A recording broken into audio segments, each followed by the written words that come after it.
वही यही अब जो बताए थे आपके मुख्यमंत्री बेचारे, अब उनकी दशा ये हो गई है कि अब ज्यादा टीका टिप्पणी अब करना उन पर बंद कर दिए हैं व्यक्तिगत तौर पर।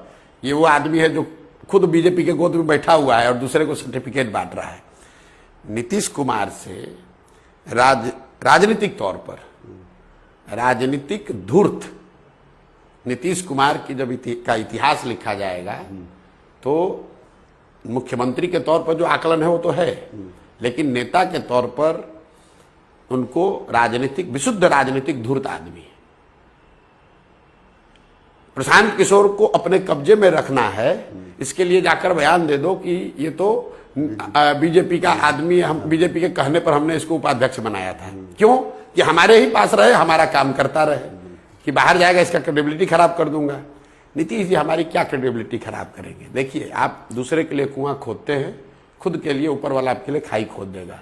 जिस नीतीश कुमार को करीब करीब संन्यास की स्थिति से उठाकर मैंने सिंहासन पर बैठाया था, ये आदमी हमारे लिए अगर गलत बोलते हैं तो ऊपर वाला है उसको अपना हिसाब कर देगा, हमको बोलने की जरूरत नहीं। नीतीश कुमार आप पर बोलते हैं, आप जो है तेजस्वी यादव को ज्यादा, क्योंकि नीतीश कुमार कोई फैक्टर नहीं है। अब नीतीश कुमार अगर मुख्यमंत्री के कुर्सी पर नहीं है तो नीतीश कुमार का राजनीतिक वजूद जीरो है, आपको भी मालूम है। मुख्यमंत्री है इसलिए बोलना पड़ता है। लोकसभा में तो बड़ा अच्छा प्रदर्शन हुआ। अच्छा प्रदर्शन है भैया, नीतीश से तो अच्छा हुआ। अरे भाई 12 सीट उनको मिला है, तो आपको भी मालूम है कि 12 सीट उनको मिला है या कि लालू के अगेंस्ट वाला वोट मिला है।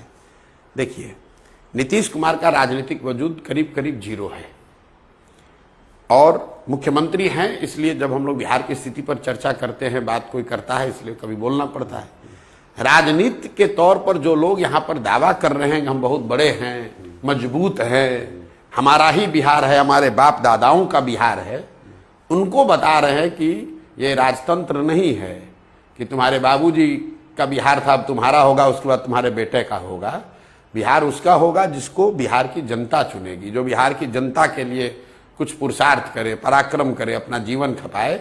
ये आपके बाबूजी का राजतंत्र नहीं है कि आप नॉमिनेट कीजिएगा और आप यहाँ के राजा बन जाइएगा और पूरे बिहार के लोग आपके सरपरस्ती में जिएंगे। तो ऐसे लोगों पर तेजस्वी यादव के लिए जो लोग भी ऐसा समझते हैं कि हमारी सरपरस्ती में ही पूरा बिहार चलेगा, तो ये किसी के बाप दादाओं का स्टेट नहीं है, ये बिहार के लोगों की जमीन है।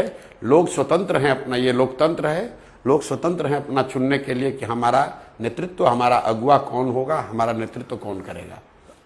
आप कह रहे हैं कि फैक्टर नहीं है नीतीश कुमार, तो आपका राजनीतिक तौर पर कोई फैक्टर नहीं है। आपको लिख कर दे देता हूं, नीतीश कुमार विधानसभा में 20 के नीचे रहेंगे, जदयू को 20 सीट भी नहीं आएगा। अगर आप आएगा तो मैं बिहार में राजनीति करना छोड़ दूंगा। 20 सीट उनको विधानसभा में जदयू को नहीं आएगा, लिख लीजिए। इस बात तो बड़ा उत्साहित है भाई लोकसभा में इतना। अरे भाई, वो नीतीश कुमार जब उत्साहित होते हैं तो समझिए कि उनके गिरने का 2015 में 14 में उत्साहित नहीं थे। 2015-14 में उत्साहित थे कि नहीं थे? पानी पीने को नहीं मिला, 2 को लोकसभा मिला था। नीतीश कुमार मुकाबला किससे है यहाँ? किससे आपकी लड़ाई है? अगर यहाँ जनसुराज और एनडीए में लड़ाई होगी। एनडीए में सीधी लड़ाई, हम लोग की अपनी समझ है कि लड़ाई एनडीए वर्सेस जनसुराज में होगा। आरजेडी तीसरे नंबर पर रहेगी। आप कहा जा रहा है कि आप खड़े होंगे, आप मतलब आपकी पार्टी फिर करो। जनसुराज जो है ज्यादातर नुकसान पहुंचाएगी बीजेपी को या एनडीए को? भाई, हम नुकसान किसको पहुंचाएंगे ये नहीं जानता हूं, लेकिन मैं बिहार की जनता को फायदा पहुंचाने जा रहा है जनसुराज। राजनीतिक बंधुआ मजदूरी खत्म होगी, लालू के डर से भाजपा, भाजपा के डर से लालू को वोट देना बंद होगा, बिहार के लोगों के पास विकल्प होगा, बिहार के लोगों के पास ऐसे लोगों का चेहरा होगा जो चोर नहीं है, बदमाश नहीं है, लुटेरे नहीं है। इसलिए नहीं उनके सामने नेतृत्व का दावा कर रहे हैं क्योंकि वो किसी बड़े बाप के लड़के हैं। उन्होंने अपने परिश्रम से, पुरुषार्थ से जो हासिल किया है उस आधार पर वो जनता का समर्थन मांगेंगे। तो जनसुराज ये करेगा, नुकसान जिसका होता है हो जाए। स्वाभाविक तौर पर जो मुफ्त में वोट खा रहा है, मुफ्त में जिसको वोट मिल रहा है उसका नुकसान होगा, लेकिन मुकाबला अल्टीमेटली एनडीए वर्सेस जनसुराज होगा। क्योंकि जो लालटेन है, लालटेन जलता कैसे है? उसमें एक बत्ती है और नीचे किरासन तेल है। तो ये जो लालटेन का जो किरासन तेल है, जो मुस्लिम समाज है, वो किरासन तेल है। तो बहुत तेजी से लालटेन से किरासन तेल निकल रहा है, क्योंकि सबसे ज्यादा ठगा हुआ, प्रताड़ित वही है जिसको भाजपा का डर दिखा दिखाकर आप लालटेन अपना जलाए हुए हैं। तो एक बार लालटेन निकल गया तो बाती कितना देर जलेगा, आधा एक घंटा। इसलिए आरजेडी बेचैन है ज्यादा। अब बेचैन है कि नहीं, तो आप पत्रकार है, आप जानते हैं। पत्र हमने तो नहीं लिखा है, यही लोग हैं जो कहे कौन प्रशांत किशोर।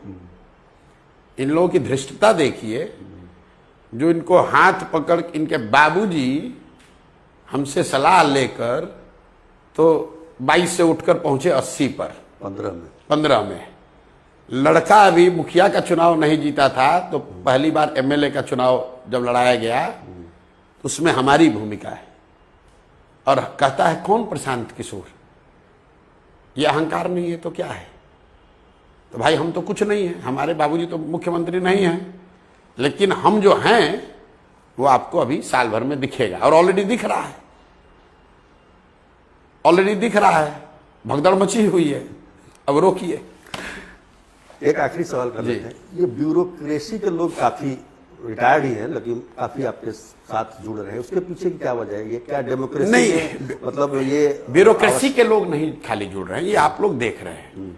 मुझे लग रहा है कि सबसे बड़ी संख्या में डॉक्टर्स, वकील, शिक्षक समुदाय के लोग, ब्यूरोक्रेट्स, जो भी समाज में जिसको आप प्रबुद्ध कह लीजिए, इंटेलेक्चुअल कह लीजिए, जो पिछले 30-40 साल की स्थिति से प्रताड़ित है, चाहे वो इस व्यवस्था का हिस्सा था या नहीं था, वो देखता था, बाहर देश दुनिया को समझता है और ये समझता है कि यार बिहार हम लोग कितना पीछे छूट गए हैं। लेकिन उसकी खुद की कभी हिम्मत नहीं पड़ी थी कि वो आकर कुछ करे, क्योंकि कोई ऐसे विकल्प दिख नहीं रहा था। अब जब वो विकल्प दिख रहा है तो आपने कहा ना कि वही 1200 नहीं, ये तो सब वो लोग हैं जो कभी राजनीति में थे ही नहीं। मैं आपको एक और दावा कर देता हूं, दावा नहीं बल्कि आपको, आपके दर्शकों को बता देता हूं, जन स्वराज में जो 243 लोग चुनाव लड़ेंगे उसमें कम से कम 150 से ज्यादा लोग ऐसे होंगे जो कि जिन कभी चुनाव न लड़े हो, बिल्कुल नए चेहरे लड़ेंगे। उसमें ज्यादातर ऐसे लोग होंगे जो कभी राजनीति में थे भी नहीं। अरे भाई, लोग आकर मुझे कहता है हमको राजनीति की समझ कम है। 150 परिवार आप जोड़ दीजिएगा। नहीं, 150 परिवार जोड़ने की बात नहीं है, मतलब 2/3 सीटों पर आपको नए चेहरे, नए चरित्र, नया कैलिबर दिखेगा कम से कम। मैंने पूरा 243 इसलिए नहीं कहा कि कुछ ये भी संभव है कि पीछे के बहुत अच्छे लोग अगर मिल जाए उनको भी मौका मिल सकता है, वो कोई बाध्यता नहीं है कि उनको नहीं मिलेगा। लेकिन बहुतायत उन लोगों की होगी जो नया चेहरा होंगे, नई सोच लेकर आ रहे होंगे, बिहार के राजनीति में एक नया कैरेक्टर जो बिल्ड करने की कोशिश की जा रही है उसका हिस्सा होंगे।